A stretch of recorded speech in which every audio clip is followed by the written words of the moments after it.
Question number 8. A balloon which always remains spherical has a variable radius दे रखी है, नहीं 8 देखते भाई. A balloon which always remains spherical on inflation is being inflated by pumping 900 cubic centimetre per second. Cubic दे रखा है भाई, ये volume में चेंज होगा तो हम इसको लिखेंगे भाई dV/dt और इसकी वैल्यू है 900 सेंटीमीटर क्यूब पर सेकेंड है तो यहाँ पर सेकेंड लिख देते हैं.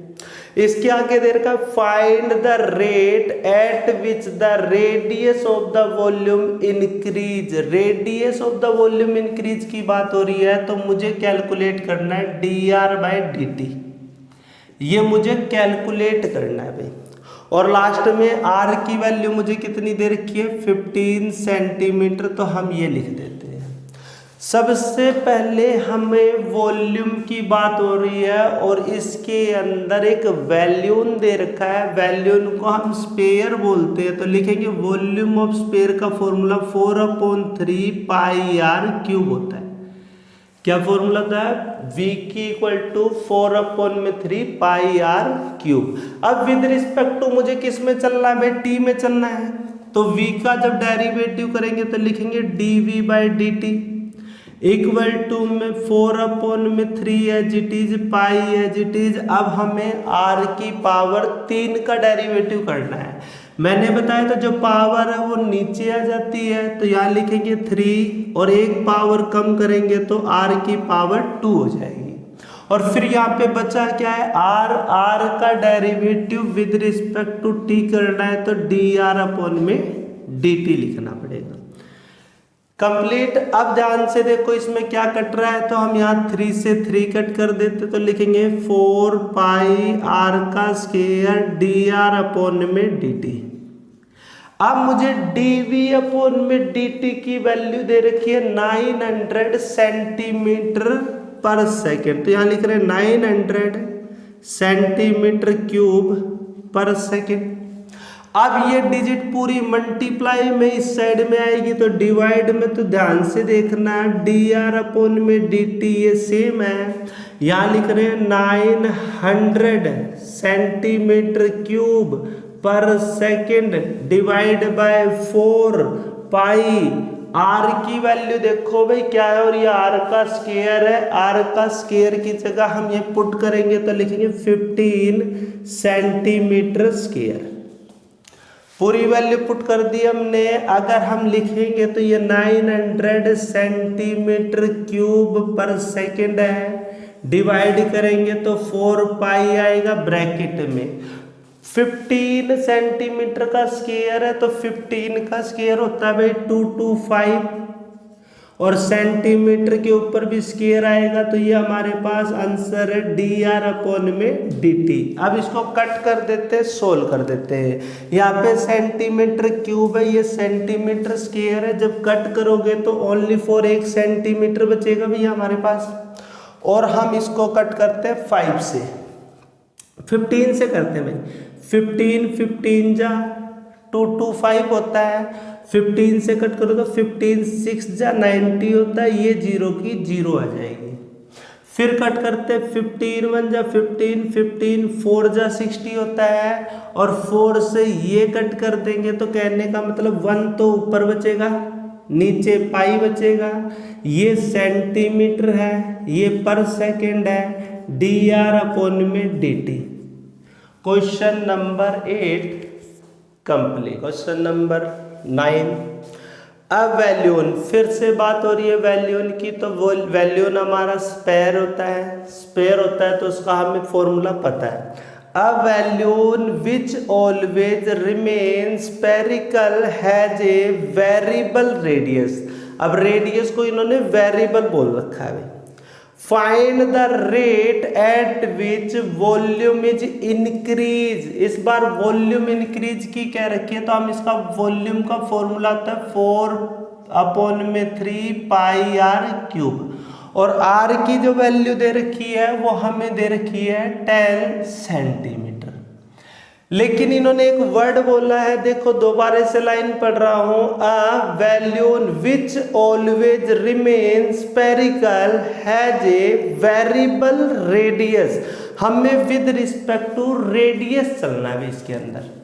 क्या कह रहा हूं? विद रिस्पेक्ट टू रेडियस यानी विद रिस्पेक्ट टू आर चलना है। तो यहाँ पे हम लिख सकते हैं भाई डीवी अपॉन में डी आर। याद रखना विद रिस्पेक्ट टू टाइम नहीं बोला है, विद रिस्पेक्ट टू आर बोला है, तो हम लिखेंगे डीवी अपॉन में डी आर। 4 अपॉन में 3 का 4 अपॉन में 3, पाई का पाई, और यहाँ पे अगर हम करेंगे तो आर की क्यूब है तो हम लिख सकते हैं 3r स्क्वायर। अब ध्यान देना भाई, जब t के रिस्पेक्ट में चलते थे तो हम r का डेरिवेटिव करते थे dr/dt, लेकिन इस बार मुझे विद रिस्पेक्ट टू r चलना है तो मैं इसको लिखूंगा dr अपॉन में dr, और जो कट के 1 हो जाता है, इसलिए हम इसका डेरिवेटिव नहीं करते। अब ध्यान से देखो, ये 3 से 3 कट कर देंगे तो हमारे पास आंसर 4 पाई r का स्क्वायर है और dv/dr है। dv/dr हमारा वॉल्यूम है, तो वॉल्यूम सेंटीमीटर क्यूब में आना चाहिए, तो हम यहाँ लिख रहे हैं 4 पाई r का स्क्वायर, r की वैल्यू है 10 सेंटीमीटर।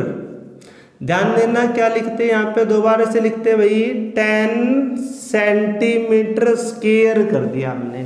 कोई टाइम नहीं है, कोई पर सेकंड नहीं आएगा, कोई मिनट नहीं आएगी।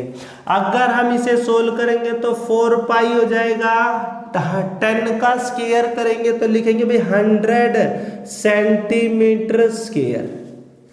ध्यान देना भाई, dv/dr करूंगा तो इसकी इससे मल्टीप्लाई करी तो 400 हो गया, पाई हो गया, सेंटीमीटर हो गया।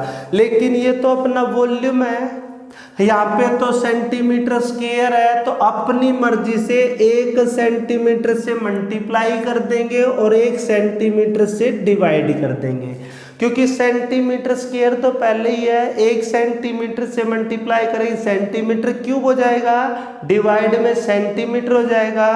ये हमारा answer. Question number 9 complete. Question number 10 ध्यान से देखेंगे भाई। A ladder 5 centimetre long is laying against A wall. सुनना भाई, एक हमारे पास ये एक राइट एंगल ट्रायंगल बना देते, एक लैडर बोला है, ये ऐसे लैडर है और इसको बोला है 5 सेंटीमीटर लॉन्ग। लैडर लेइंग है, लेइंग मतलब लेटी हुई है, वो दीवार के ऊपर लेटी हुई भी है, तो ये हमें दे रखी है h की value. The bottom of the ladder is pulled along the ground away from the wall। ये सुनना भी ध्यान से, ये बॉटम ऑफ द लैडर दे रखा है, पुल मतलब इसकी तरफ खींच रहे हैं हम। अगर लैडर को इस साइड में खींचेंगे तो मुझे बताओ लैडर ऊपर से नीचे की तरफ आएगी कि नहीं आएगी, और ये लैडर को खींचेंगे तो ये लैडर इस फॉर्म में बननी चाहिए भाई। जैसे तुम इसको इधर से खींचोगे तो ये जो हाइट है लैडर की वो थोड़ी थोड़ी कम होती जाएगी और नीचे वाला पोर्शन बढ़ता जाएगा। लेकिन इन्होंने क्या दे रखा भाई, at the rate 2 centimetre per second increase होता है। ध्यान देना भाई, ये जो इसका बेस है इसको अगर मैं x मान लूँ और ये तुम्हारा इंक्रीज हो रहा है तो इसको हम लिखेंगे भाई dx अपॉन में dt equal to 2 centimetre per second. यहाँ से हम अगर इसको खींच रहे हैं तो ये इस साइड में इंक्रीज हो जाएगा और कह रहा है एट द रेट, मैंने इसको x लेट किया है तो मैं लिखूंगा dx अपॉन में dt equal to 2 centimetre per second. Next देखो भी आगे क्या लिखा है, how fast it is it height on the wall decrease. याद रखना भाई, ये जो है ये हाइट तो तुम्हारी डिक्रीज होगी, ये चीज कैलकुलेट करने को कह रहा है। तो देखो भी यहाँ से ये जब डिक्रीज होगी तो तुम्हें कैलकुलेट करना है dh अपॉन में dt। एट द रेट के हिसाब से कैलकुलेट करना है तो हमें क्या कैलकुलेट करना है, DH अपॉन में DT कैलकुलेट करना है। और इसके आगे लास्ट लाइन देखते हैं क्या है भाई, at the foot of the ladder 4 centimetre away, मतलब जो ये x की वैल्यू दे रखी है वो 4 सेंटीमीटर दे रखी है, इसको हम बाद में यूज करेंगे। सबसे पहले मैंने इसको देखा तो ये हमारे पास x है और इसको हम h मान लेते हैं और इसके अंदर एक हम पाइथागोरस की प्रॉपर्टी अप्लाई करते हैं। पाइथागोरस के अंदर अगर ध्यान से देखें तो h का स्क्वायर इक्वल टू में p का स्क्वायर प्लस में b का स्क्वायर होता है भाई, और विद रिस्पेक्ट टू हमें क्या चलाना है भाई, h के हिसाब से h भी आना चाहिए। तो ध्यान से देखना भाई, इसको तो हम लिखेंगे भाई 5 है हमारे पास, तो 5 का स्क्वायर इक्वल टू में p की जो वैल्यू है वो h है, तो यहाँ लिखेंगे हम h का स्क्वायर प्लस में b की वैल्यू हमारी x है, तुम 4 मत पुट करना भाई, x है तो हम यहाँ लिखेंगे x का स्क्वायर। स्टार्ट कर रहे हैं भाई, यहाँ पे अगर देखो तो हम इसको लिख सकते हैं 25 इक्वल टू में h का स्क्वायर प्लस में x का स्क्वायर। अब ये जो x का स्क्वायर है उसको इस साइड में लेके आएंगे तो हम लिख सकते हैं भाई 25 माइनस x का स्क्वायर इक्वल टू में h का स्क्वायर।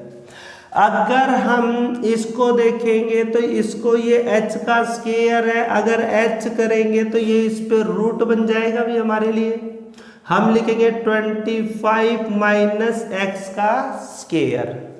अब हम इसका डेरिवेटिव करते हैं तो मैं यहाँ पे लिखता हूँ भाई h इक्वल टू में रूट 25 माइनस x का स्क्वायर।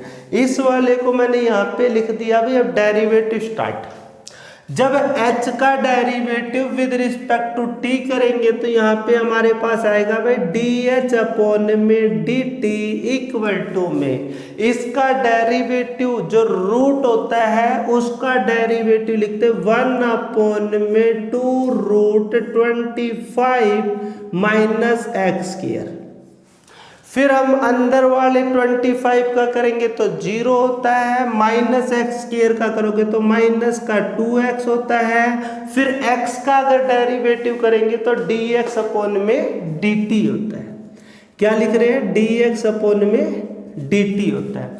सोल्व करते हैं तो इससे ये कट जाएगा भाई, लिखेंगे माइनस का रूट दे रखा है भाई 25 दे रखा है माइनस।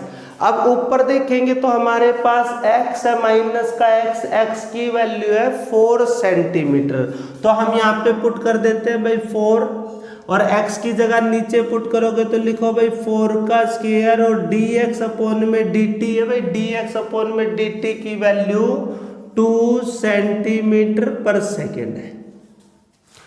सोल्व करते हैं तो ध्यान देना, ऊपर माइनस का 4 है, नीचे रूट आ जाएगा, ये 25 है माइनस 16 है, ब्रैकेट में 2 सेंटीमीटर पर सेकेंड है। यहाँ लिखते हैं तो यहाँ लिखेंगे dH अपॉन में dt। इसको आगे सोल्व करते हैं भाई, तो इसको कैसे सोल्व करेंगे, यहाँ देखो dH अपॉन में dt कर रहे हैं तो इक्वल टू में ये हमारे पास -4 की 2 से मल्टीप्लाई करेंगे तो लिखेंगे माइनस का 8 सेंटीमीटर पर सेकेंड, और अपॉन में जो वैल्यू आएगी ये 25 में से 16 माइनस करेंगे तो 9 आएगा, रूट में जो 9 होता है उसको हम 3 लिखेंगे। तो हमारे पास dH अपॉन में dt की जो वैल्यू है -8 अपॉन में 3 सेंटीमीटर पर सेकेंड दे रखा है। ये हमारे पास माइनस में वैल्यू आई है तो हम इसको लिखेंगे जो हमारी हाइट है एट द रेट डिक्रीज हो रही है 8 अपॉन में 3 centimetre per second. Question number 10 complete. Question number 11 ध्यान दो भाई। Particle move along the curve दे रखा है, अपने को कर्व दे रखा है तो कर्व की इक्वेशन लिखते हैं भाई 6y इक्वल टू में x की पावर 3 प्लस में 2, एक्स क्यूब प्लस में 2। Find the point on the curve, curve के पॉइंट निकालने हैं eight which the y coordinate is changing 8 time faster than x coordinate. ध्यान से सुनना, y coordinate changing 8 time x coordinate, तो हमने ये लिख दिया। y कोऑर्डिनेट का मतलब y की value equal to 8 time x coordinate, तो हमने ये लिख दिया। अब मुझे कर्व के पॉइंट निकालने हैं। सबसे पहले मैं डेरिवेटिव कर रहा हूँ और विद रिस्पेक्ट टू x के डेरिवेटिव कर रहा हूँ भाई मैं, तो 6 का 6 लिखूंगा। y का डेरिवेटिव अगर x के रिस्पेक्ट में लिखूंगा तो इसको हम बोलते हैं dy/dx। अब बात आती है x की पावर 3 है, अगर इसका डेरिवेटिव करेंगे तो पावर नीचे 3x² हो जाएगा। फिर मैं इस x का डेरिवेटिव करूंगा तो dx अपॉन में dx आएगा, तो कट करके 1 हो जाता है। फिर ध्यान से देखो भाई, ये प्लस का 2 है, जिसके साथ x नहीं है y नहीं है उसका डेरिवेटिव 0 होता है, तो मेरे पास dy/dx की वैल्यू क्या आ जाएगी। देखो भाई ये हमारे पास 6 प्लस का है, इस साइड में जाएगा तो डिवाइड में जाएगा तो लिखेंगे 3x² अपॉन में 6, 3 1 जा 3, 3 2 जा 6, तो dy/dx की वैल्यू हमारे पास आ चुकी है भाई x² डिवाइड बाय 2।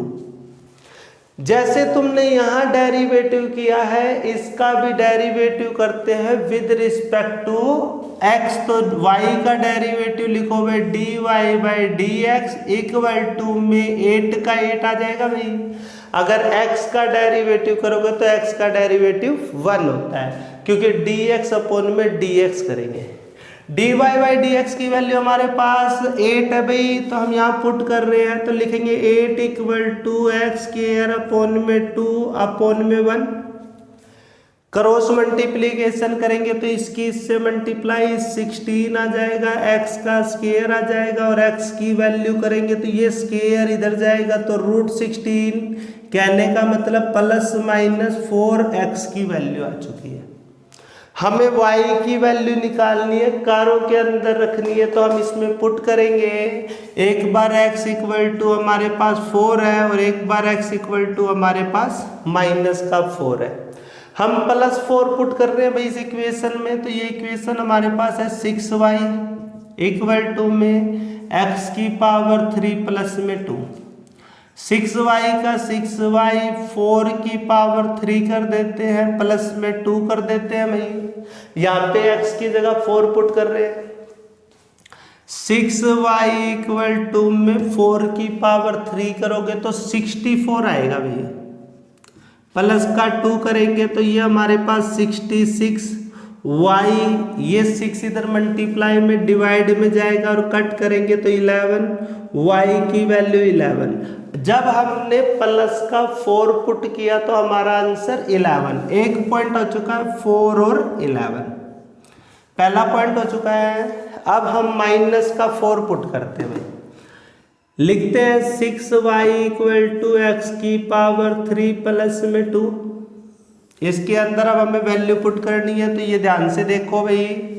अब हमें x की जगह -4 पुट करना, तो लिखेंगे भाई 6y इक्वल टू -4 की पावर 3 प्लस में 2, -4 की पावर 3 करोगे तो 4 4 जा 16, 16 4 जा माइनस का 64 आएगा भैया। जब इसे सोल्व करोगे तो -62 और ये 6y, y की वैल्यू -62 अपॉन में 6 कट करोगे तो माइनस का 31 अपॉन में 3। जब मैंने -4 पुट करा, जब मैंने -4 पुट किया तो 30 अपॉन में 3 आंसर, ये भी हमारा माइनस का। Question number 11 complete.